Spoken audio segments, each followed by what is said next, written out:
सनसनीखेज इसको बताया गया था पेपर लीक की तरह। और अभी जो प्राथमिक हमारी पूछताछ एसएसपी हरिद्वार और उनकी टीम और सभी टीमों ने किया है, तो पेपर लीक जैसी कोई बात अभी प्रथम दृष्टया अभी पूछताछ में नहीं आई है।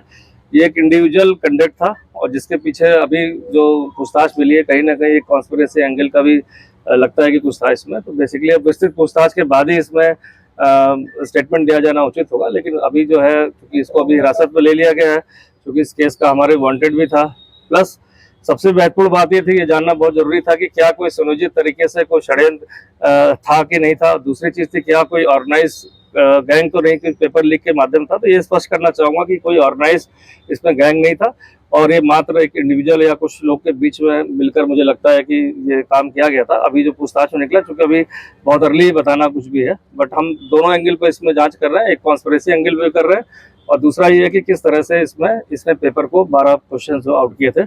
तो काफी सारी जानकारी मिल गई, बट चूंकि अभी इन्वेस्टिगेशन ऑन है, अभी पूछताछ जारी है, तो उस पर विस्तृत जानकारी बाद में दे पाएंगे। अब ये तो मैंने खुद कहा कि इन्वेस्टिगेशन का ये प्रोसेस है, अभी बहुत प्राइमरी स्टेज में अभी पूछताछ भी है, लेकिन जो चीजें निकल के आएंगी उसको विस्तार से बता पाएंगे।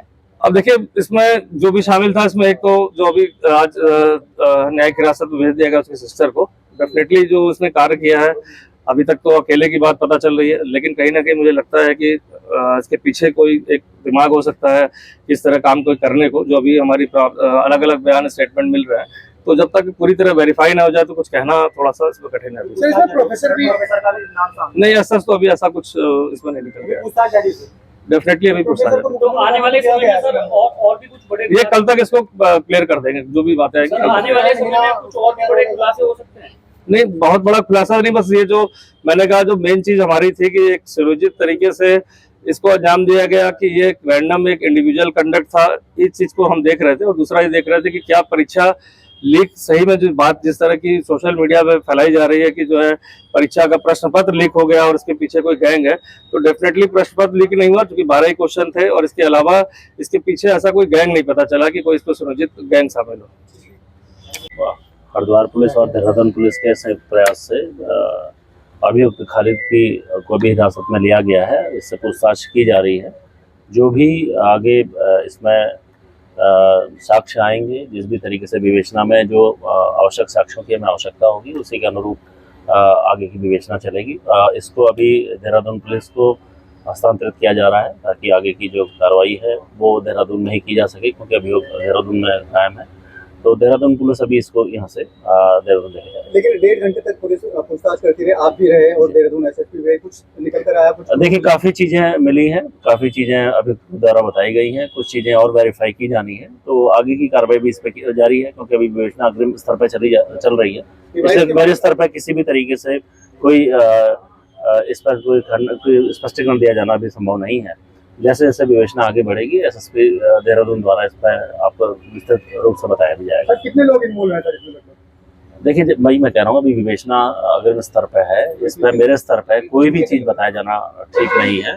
एसएसपी देहरादून स्वयं इसको देख रहे हैं और विवेचना एसआईटी के माध्यम से देहरादून में की जा रही है। इसलिए जो भी आगे की जो विवेचना में प्रगति होगी, उन्हीं के स्तर से बताया जाना। सर, डिवाइस के बारे में कुछ बताया? देखिए, काफ़ी चीज़ें पता लगी हैं, कई चीज़ें अभियुक्त द्वारा बताई गई हैं। वो इसके संबंध में विस्तृत जो प्रेस कॉन्फ्रेंस है वो देहरादून में की जाएगी। वहीं पर ही सभी जो प्रश्नों के जवाब हैं आपको साथ मिलेंगे। सर, जिस कमरे में खाली पेपर दे रहा था सर, उसमें जैमर नहीं लगा था सर? देखिए, इसको हम चेक करा रहे हैं। जो पूरा जो सेंटर है वहाँ पर जैमर्स लगे थे, टोटल 15 जैमर्स वहाँ लगे थे। जिस रूम में ये परीक्षा दे रहा था वहाँ पर जैमर है या नहीं, ये अभी विवेचना में, क्योंकि इसमें चल रहा है विवेचना में ही ये चीज़ें आगे क्लियर होंगी। 3 ऐसे रूम्स थे जहाँ पर जैमर्स नहीं लग पाए थे, वो अभी चेक किया जा रहा है क्या ये रूम उसी में था, ये पता किया जा रहा है। इसको हरिद्वार और देहरादून पुलिस के संयुक्त उपक्रम में हरिद्वार जनपद से ही गिरफ्तार किया गया है और अभी इसके आगे की कार्रवाई इस पर की जा रही है।